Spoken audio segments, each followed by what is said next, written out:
Good evening, ladies and gentlemen. Once again, welcome to With Jewish Youth, and I certainly hope you had a happy Yontif. The Yontif in itself, of course, is a very important Yontif on the Jewish calendar, since Shavuos commemorates the holiday when we actually became a nation by virtue of the fact that Almighty God gave us His Torah. I do hope that this was a reaffirmation and a redeclaration of those two principles of Na'aseh v'Nishma, which we exclaimed at the foot of Mount Sinai, that we will do and we will listen, and that we will be devoted and dedicated to Almighty God, as He has proclaimed at the giving of the Torah on the holiday of Shavuos. And so, ladies and gentlemen, this sort of is the kicking off point for the summer.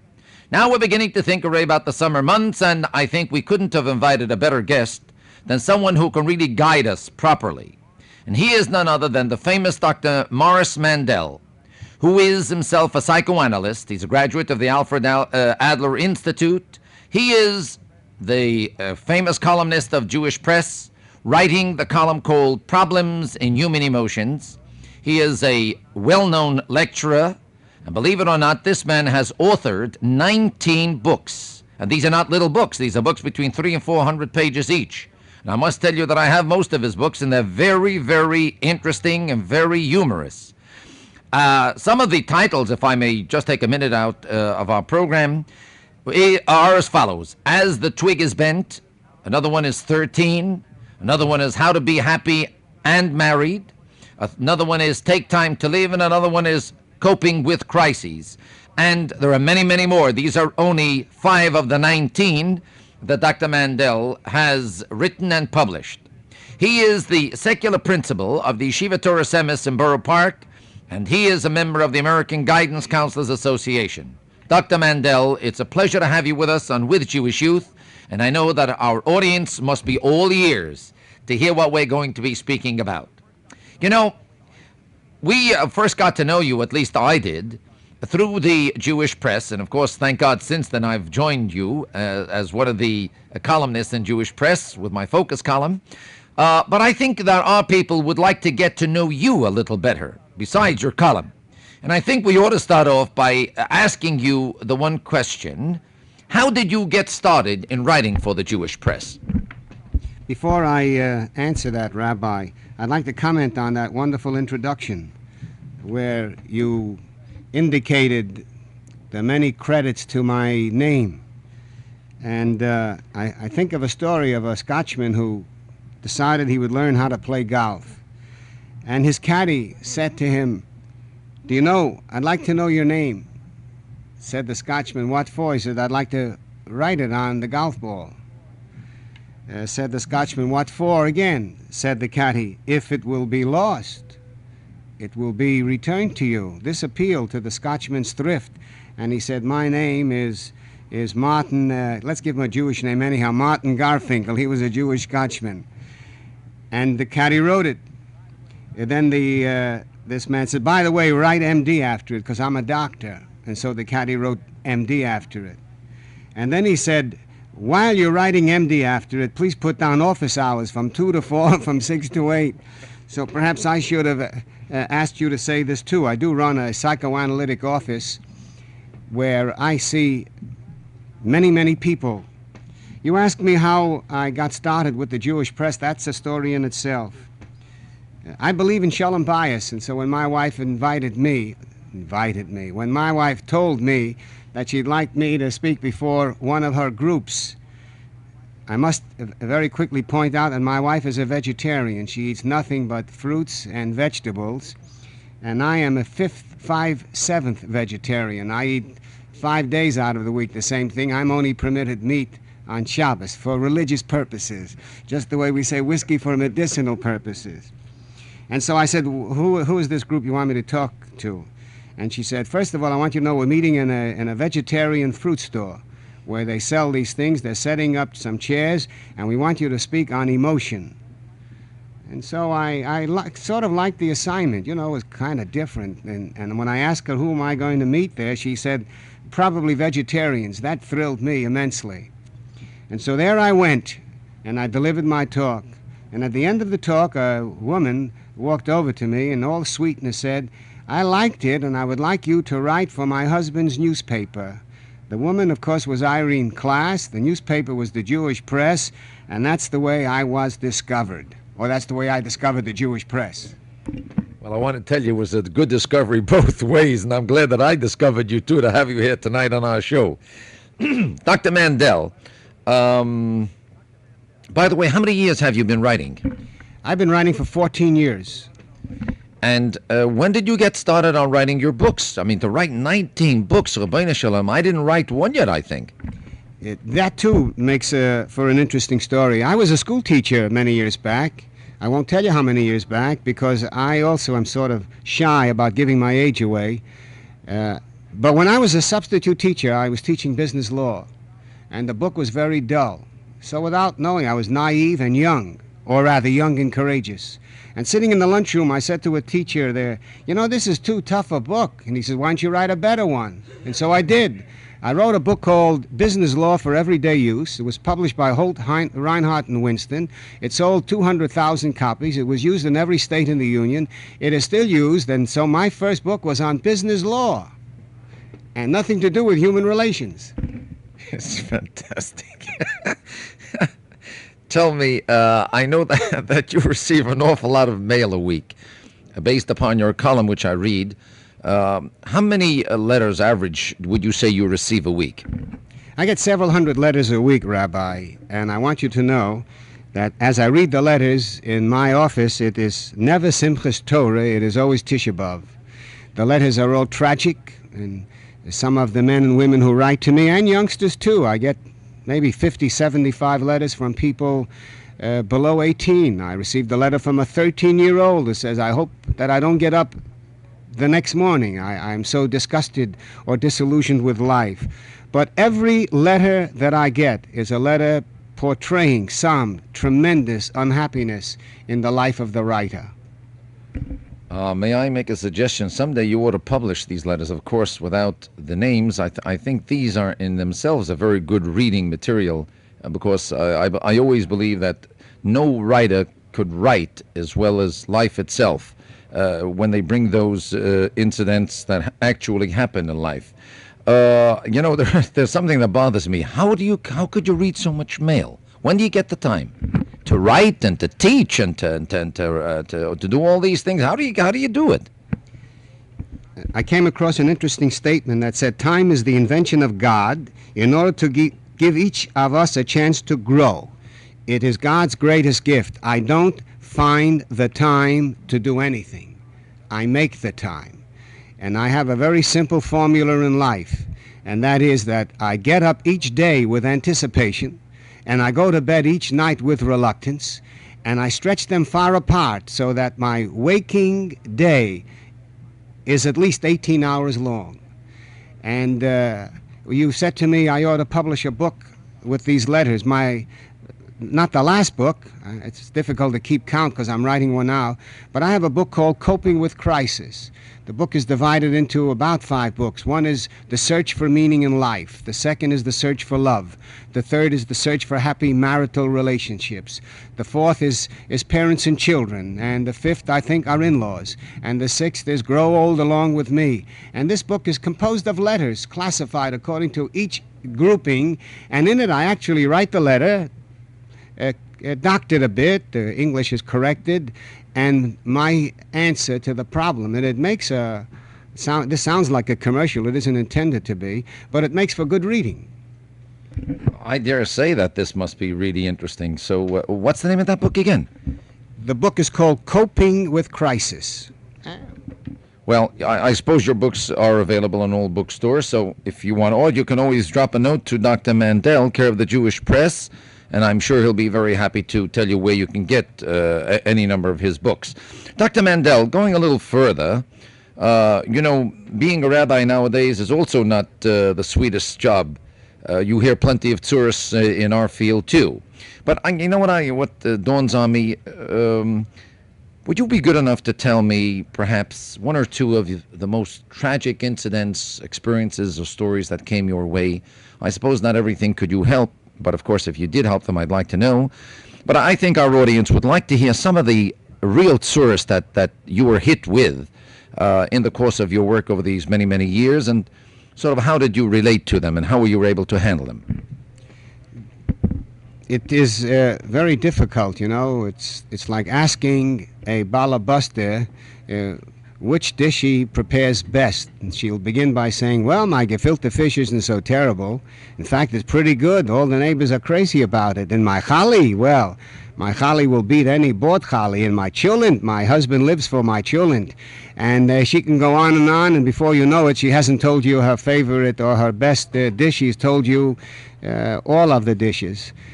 I want you to know, Rabbi, that I see approximately 35 people a week in my office. This doesn't count parents or children that I might see in the yeshiva. And I get anywhere between 150 and 250 letters a week. On a lecture tour, when I'm finished with a lecture, the people who crowd around me and say, may I ask you a question and would like an answer to a serious problem, they too would number in the hundreds, if not in the thousands. Everywhere I go, even if I'm on a vacation and I'm recognized, that people will come with a problem. So for me to try to pick out for your audience the most interesting or the most tragic is quite difficult. I'm racking my brain very quickly to see what would come up. And my first impression is that I'd like to tell you that cases come in categories. Parents who are so totally disillusioned with their children. Husbands or wives who are disillusioned with one another. Young people who are disillusioned with life. I can only tell you that if I were to judge life by the people I meet in my office or by the letters I read, then I would agree with our great sages, our philosophers, who felt that it was certainly not worthwhile to be born. Because in a day and age where there is luxury all around us, I lived in Brownsville when I was young on Amboy Street. I'm very proud of it. The shuls were beautiful. The environment was marvelous. The coal was in the cellar, if you know what I mean. The icebox was in the kitchen. We had none of the luxuries that we have today. Radio wasn't even thought of, let alone invented. If you had spoken about a television set, you would have been locked up in a mental institution. We had no luxuries. We had inner values. And nowadays, when even the poor buildings have television aerials above, where you can't find a parking spot in the street, where there is much more wealth and luxury all around us, where therefore we should have more pleasure in life, more fulfillment in life, more adequacy in life, the reverse is true. The divorce rate is fantastic. And when someone asks me, but how about with us Jewish people? I say it's pretty miserable with us Jewish people just as well.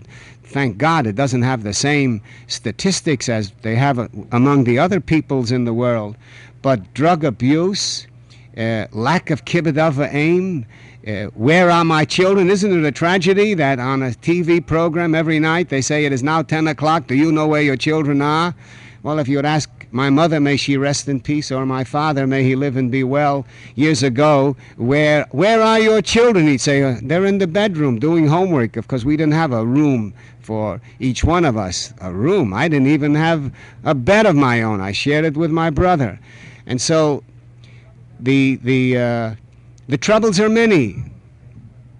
I'm thinking now of a case where a woman wrote me a letter, and she began the letter saying, I write you this with blood. And while I couldn't see the blood, I could feel the blood. And she wrote a story of how she sent her boy to a yeshiva, and how later on he didn't want to eat in her house until the house was made more kosher, which she gladly did. And then he wanted her to put on a sheitel, and then she had to wear a tichel. And then he imbued the house with all the orthodoxy that we would want a house to be filled with. And then she decided that he should also get a secular education. And he went to a college right here in the city. And he was an A student, and he continued learning in Hebrew. And then he received his master's degree, and then finally he went for a PhD. And there he went out of town. And there he fell in love with a non-Jewish girl. What do you mean a non-Jewish girl? She was a divorcee. So what's a divorcee? She was 10 years older than him, had 2 children, and was also black. And this is the tragedy. The tragedy is that she asked me if I could help. And I tried, and I failed completely, because he said, "This is my life, and I'll run it the way I see fit. No one, not my mother, not my father, and surely not you, have the right to interfere in what I consider my life." And now that I'm on this subject, I'd like to say a word to the children, or to the young men and women who are growing up with a sense of independence, which I admire. We should be independent. But let nobody ever feel that this is his life or her life, because there is no such thing. Whatever I do affects my mother, my father, my children, my grandchildren, my nephew, my sisters, my brothers, my people, my community.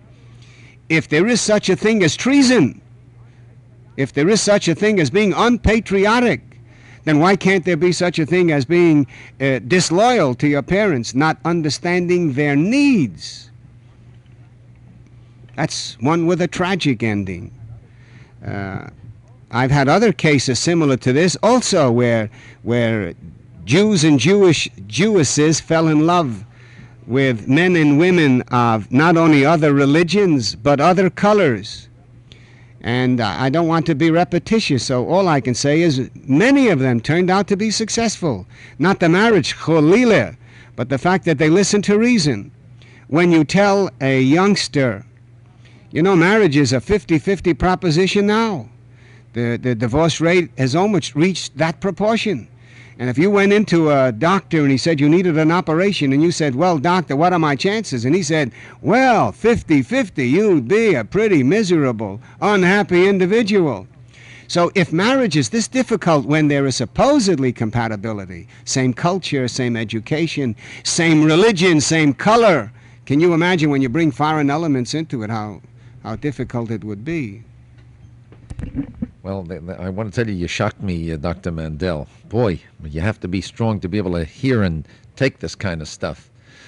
Let me ask you another question that I think would automatically follow after what you've just told us. In your opinion, and from your vast background and experience, tell me this, Dr. Mandel, what would you say brings on all these sorrows? What's going on in this world today? I'm a sugar Welt. This world is nuts. It's just gone batty.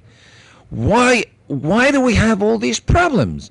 I'm sure in Amboy Street you didn't hear of these problems. At least not in the... I'm a Brownsville kid myself. I was born in... I lived in Hopkinson Avenue, and that's not very far from Amboy. And I don't remember in my younger days that we should hear such source that we're hearing today with children and parents and amongst families themselves and in people with other wives and other husbands and stuff like that. What's so bringing all this on? I think you're the fellow that can really tell us. There are many reasons, and I don't suppose that I could go through all of them, because being a good psychologist, the one thing I don't want to do is to sort of get anyone to switch off to another station. In fact, when I speak to a group, when I lecture to a group, I generally tell them every once in a while, listen, I'm here to speak, you're here to listen. If you get through before I do, raise your hand. If you want to walk out before I get through, walk out, gesundheit hate. But if too many of you are walking out, please come up and tell me where you're going. And if where you're going sounds more interesting than what's happening here, I'll go along with you. But let me see if I can give you a few reasons. First of all, we're living in an affluent society. Secondly, we're living in a leisure society. The working day has been cut down. The working week, rather, has been cut down to about 37 and a half hours an entire week.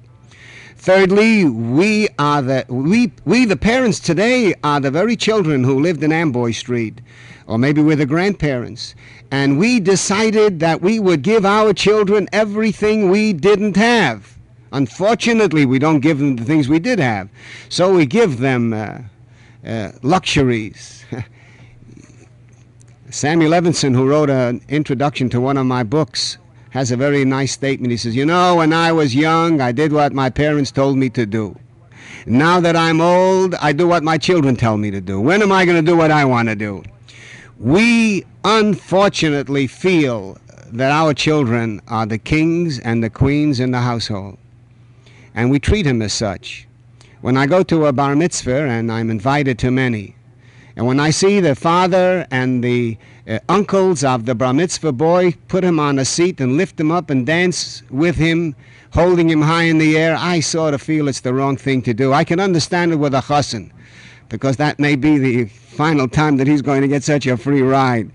But with a bar mitzvah boy, to make him feel he's really the king and queen, or the king here, to make him feel that he's so worthy, I'd like to tell a bar mitzvah boy, now you have responsibilities, but you're the same immature, inexperienced youngster that you were yesterday. And if your father didn't go to work, and if your mother didn't make your bed and prepare your breakfast and put out your clothing and help you with your homework and guide you and counsel you, you might surely be unable to get along. So I think we do too much for them. The parent who says to the boy, "You are wrong, I'm going to punish you now. Go to your room." He goes to his room. In it, he has a television set, he has a radio, he has a tape recorder, he has $10,000 worth of toys. He puts a sign on the outside, "Please keep out." You haven't shut him in. He shut you out. So after a while, you come and keep asking, "Maybe you want supper?" Now he's going to give you the business. He says, "I don't want supper, I'm not hungry." And your conscience begins to bother you, and before you know it, you're giving him $25, $10, $5. He should only come down and eat this supper with you. We give them too much, and we ask too little. It's interesting, and I'm sure, Rabbi, you know this, being in camping yourself. And I ran a camp many years ago. You get a child in camp, and he makes his own bed, and he patrols the grounds, and he sweeps the bunk, and he cleans up the bathroom, including the toilet bowl.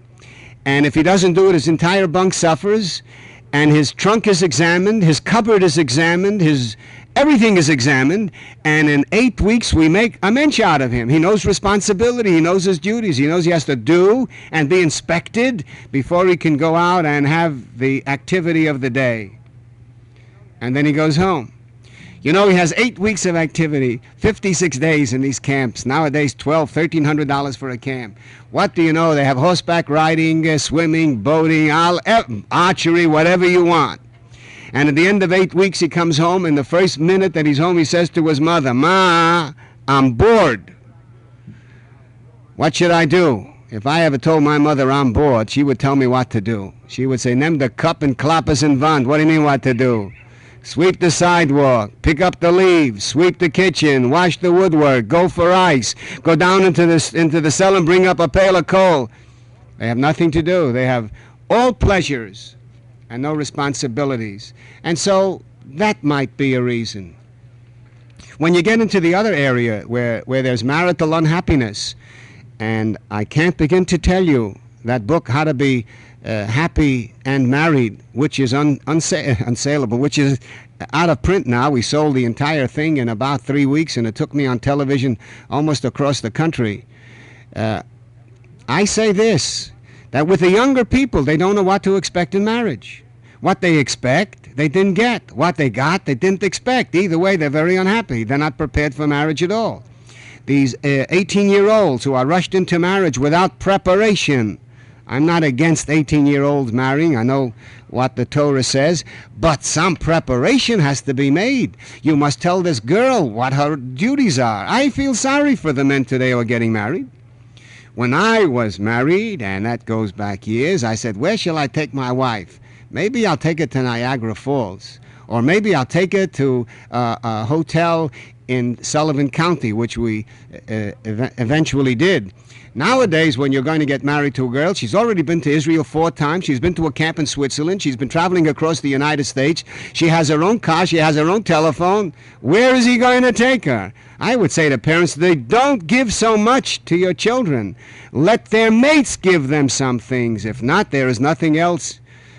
If you're worried about what to give the man who has everything.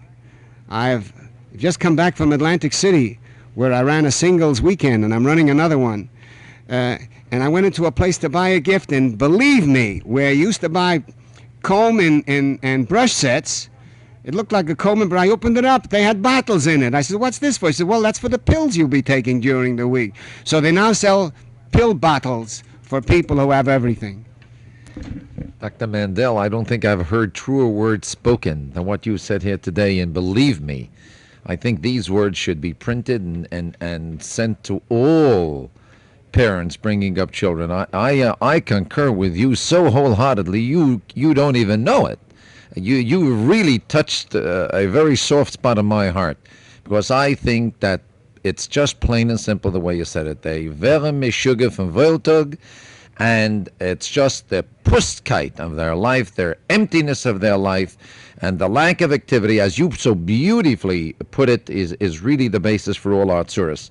Let me give you a quickie because we don't have too much more time. I do hope to get you back here tomorrow night, Dr. Mandel. And ladies and gentlemen, I know you're not going to miss tomorrow night's show if Dr. Mandel is going to be with us. There'll be many more interesting things that we're going to have to talk about. But one thing that's been bothering me all along, you who are so busy and so involved in so many different things, how come you still maintain the principalship of Yeshiva Torah Semer? So how do you move this into your schedule? As a quickie, I became the principal and married my wife all within 3 months. So if I leave the principalship, it's like divorcing my wife, and I'm not prepared to do that. But seriously, youth to me is the most important thing in the world. And at least if I'm with youth, there's some inspiration. I always feel that when a child is born, it's God's reaffirmation in his feeling that there is something yet to be gained in life and in this world which he created. And so I'm with youth, and I see the youngsters being brought in at 5 years of age, honest, truthful, sincere, loving, all marvelous traits of character. And wherever I can do to preserve them, we try, our teachers. It's also a feeling, what a wonderful thing it is for me to get to the yeshiva, let's say at 12 or 1 o'clock, and have a lunch with the rabbis and exchange words of wisdom. And I want you to know, many a time I have sought their answers. And this you must know, when I get a real difficult problem, a real one, at the end of that column I write, listen, I can't answer it. Go see the Lubavitcher Rabbi. He's wiser than I am. So let him try to answer it. And I've done it many times in my column. So this is my association with people who aren't neurotic, who aren't psychotic, who don't have problems. And it's very refreshing. I love it. I've been with it now for 35 years. I'm behind every type of youth education. I don't believe any education is valuable if it doesn't teach godliness, and the yeshiva does teach that. It's the menschlichkeit. You know, I have yurtzeit for my mother once a year, and I celebrate it in a very unique way. I observe it, rather, in a very unique way. I get 10 boys from the yeshiva, and each one prepares a mishnah, and they come to my home. And we sit around, and I am one of their chaverim, and each one says his mishnah and explains it, and I say my mishnah and I explain it. And then we daven Ma'ariv, and I say Kaddish. And then we sit down for tea, soda, ice cream, and cake. And I want to tell you, many an insight have I gotten from these wonderful youngsters who are studying secularism and, more important, Torah life, than I've gotten from my contemporaries. Dr. Mandel, it was a delight having you on our show with Jewish Youth. We hope to have you back in Yetz Hashem tomorrow. Ladies and gentlemen, you've heard Dr. Morris Mandel. Tune in tomorrow night at the same time for another show with Dr. Morris Mandel, psychoanalyst and columnist, lecturer, author. And until tomorrow night at the same time, may God bless you all.